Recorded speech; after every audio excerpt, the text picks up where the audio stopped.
Shana Tova, everyone, again. Shana Tova.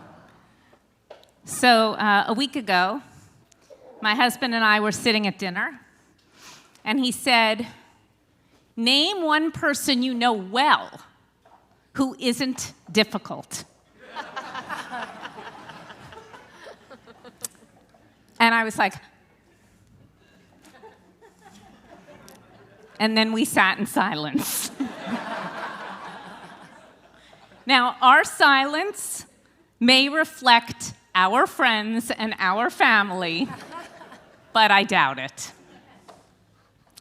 We're all a little bit difficult, including me, according to my husband. We're all a little bit difficult because life is difficult, and it's hard to be human. During the next 9 days, from today until Yom Kippur, I invite us to lean into admitting that you too may be a little bit difficult. And part of our tshuva work is wrestling with our difficult parts, our shadow sides, the sides of us that fuel some of our challenging, questionable, or problematic behavior. Forgive me if this sermon doesn't apply to you. You're welcome to take a stretch now and leave. But what I'd like to do with those of you who remain is to do a little text study. And you don't need to have any prior knowledge to do what we're going to do. Everyone here is on equal ground. The only requirement, as David Aronson likes to say at Shabbat morning Torah study, is an open heart and an open mind. We're going to look at a handful of texts about what's called in Hebrew our Yetzer HaRa, which is usually translated as our evil inclination, Ra meaning evil. Yetzer we're going to get to. But I think that that's too simple of an explanation.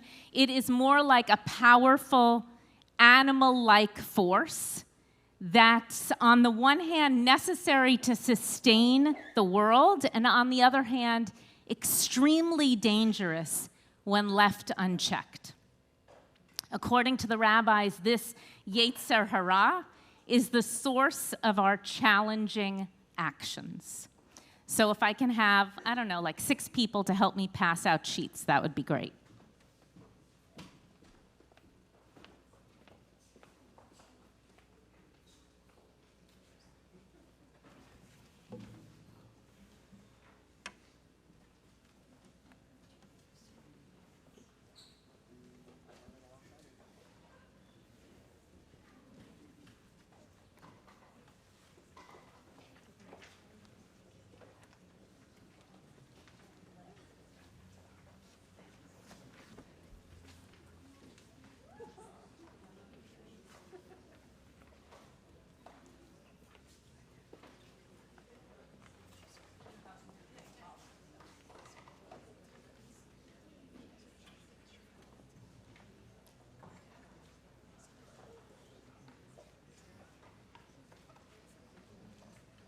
Okay, there's probably one for like, I don't know, every other person.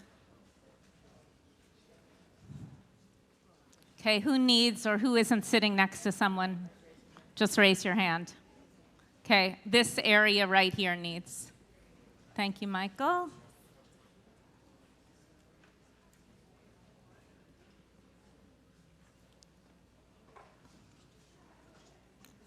Okay, who else isn't sitting? This whole area needs.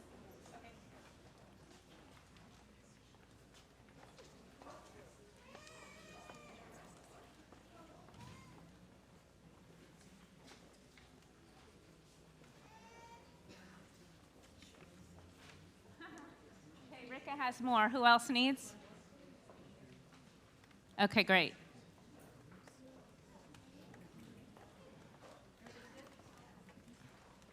Okay, so let's start from the beginning, from creation. By the way, we're not going to read every single text word for word, so you can take these home and keep them under your pillow. But they're really fabulous texts.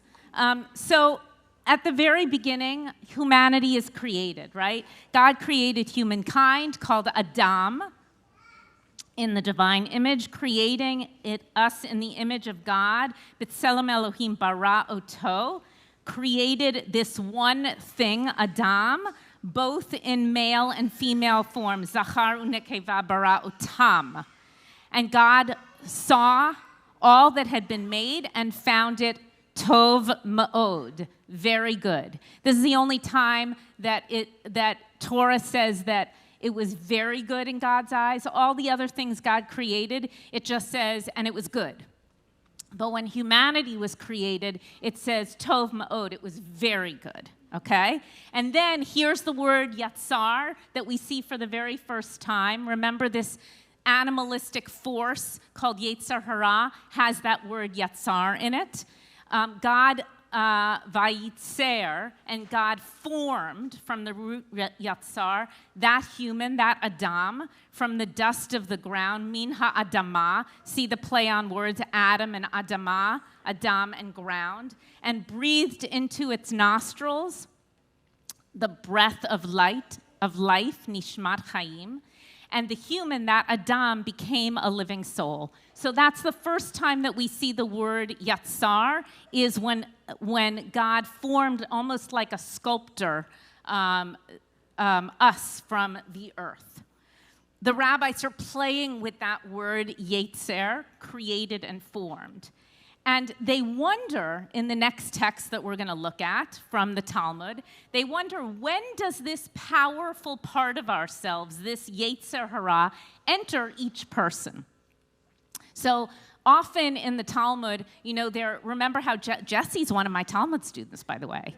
Let's hear it for Taste of Talmud once a month with me. You're all welcome to join that on the web.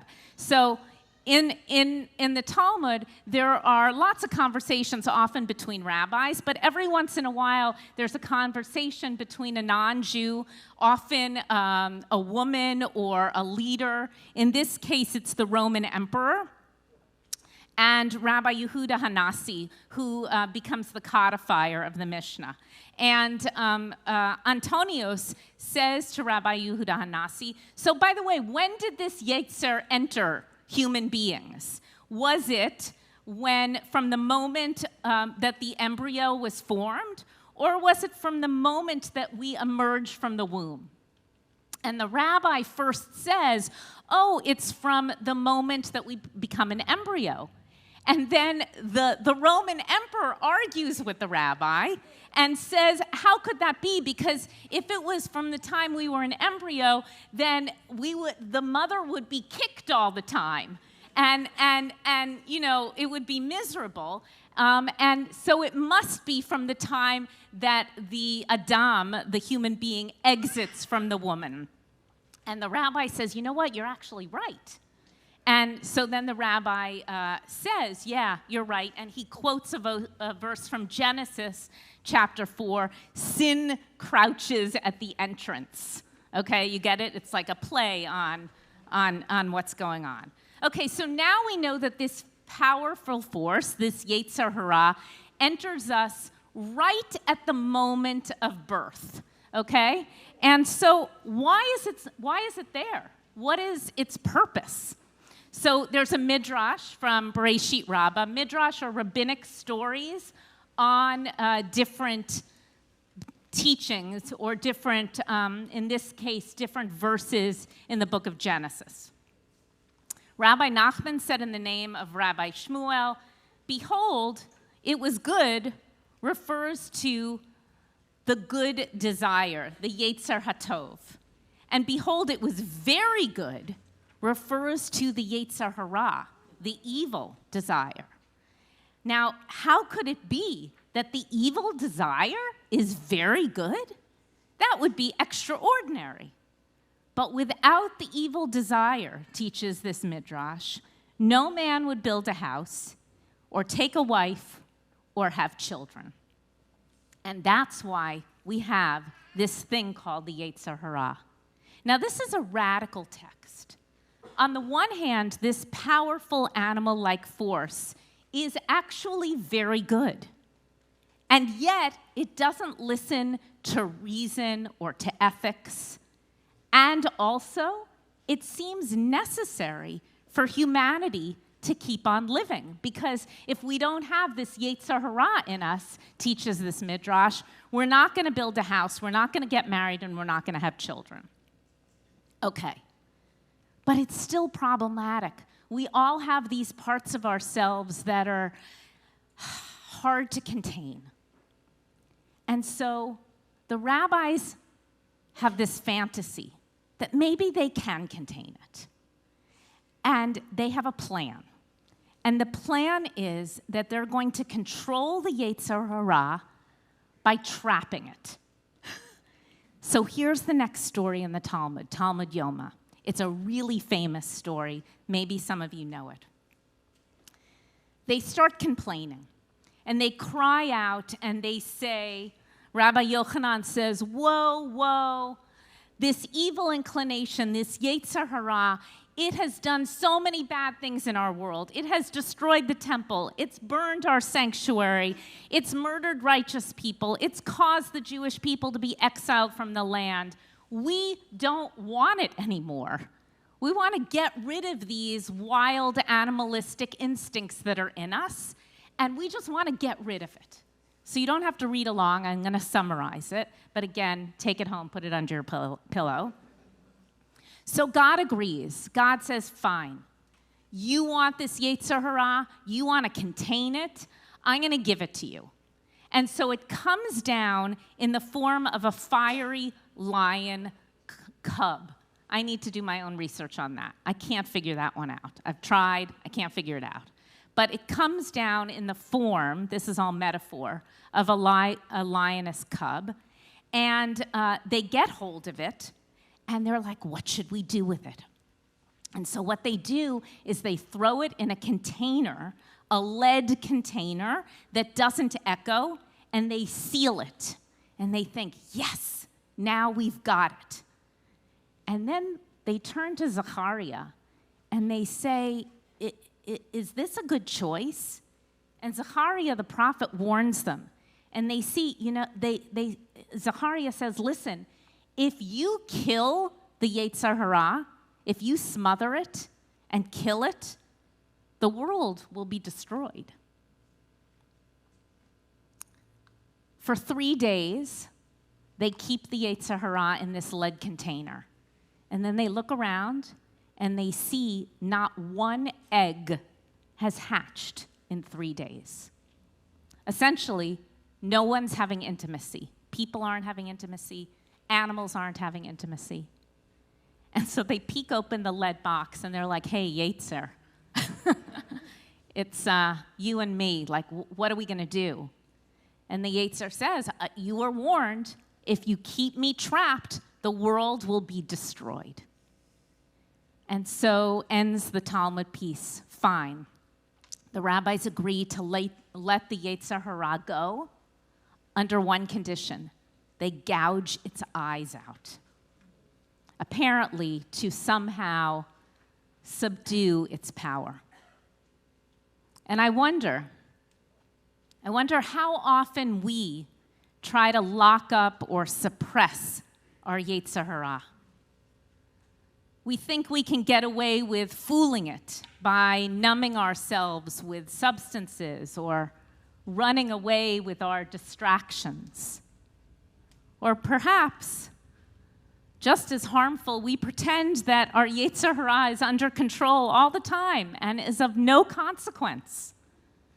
And then when we're not looking, it rears its uncontrollable head. Think about our world now. Think about the anger, the loneliness, the alienation between people. Think about the wars raging in the world, judgmental attitudes, our Earth's decline. When we deny the power of our Yetzer HaRa, all we're doing is hiding from ourselves.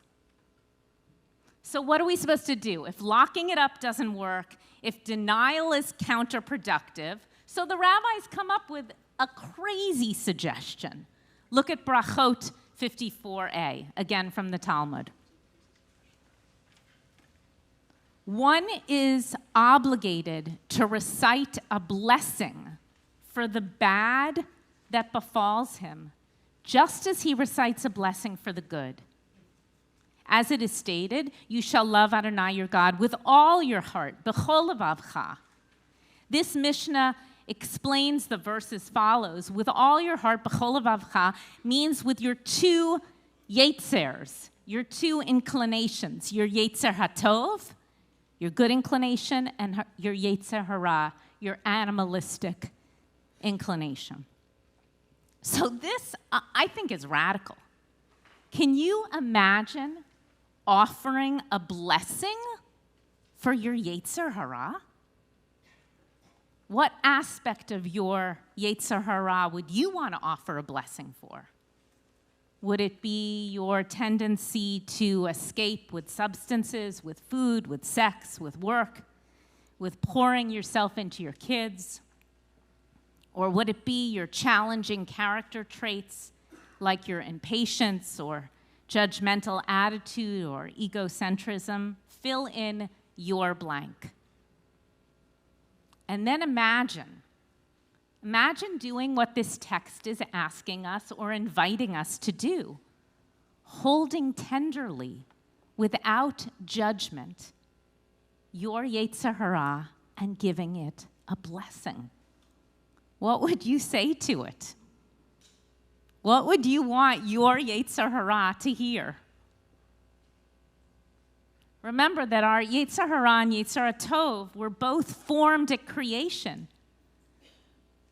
This next text is so emotionally astute. It challenges us to think of them, both the Tov and the Ra, as one and the same. Look at Bereshit Rabbah 9:9.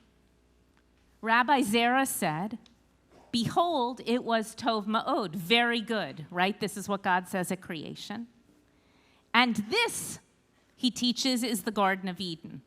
Because it says, and behold, it was very good. This is also Gehenna. So listen to what this text is saying, is that Tov Ma'od is both the Garden of Eden and Gehenna. It's the same place. And he teaches, so whoever accustoms himself with mitzvot and good deeds, okay, they're living in the Garden of Eden. And whoever doesn't, they're living in Gehenna. Crazy.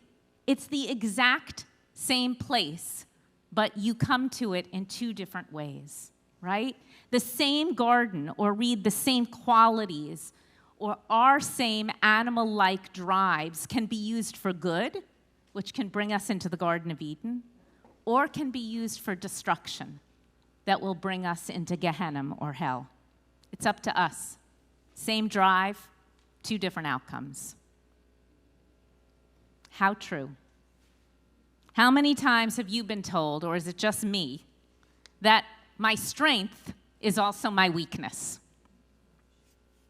Or a gift that you have can be interpreted by some as helpful and others as harmful. Or a relationship that you have can be pursued for holiness or can cross a boundary. So these are the texts I wanted to look at today. And I have one final one when we're done. But I'd love to hear how these are sitting with you. I've given you a couple of questions at the end of the text. And I invite you now to spend the next 5 minutes in Chavruta, either with someone next to you or someone behind you, but preferably just one other person. And answer any of the questions I've posed, or if there's something, a text that really pops out at you, go deeper in that with your Chavruta.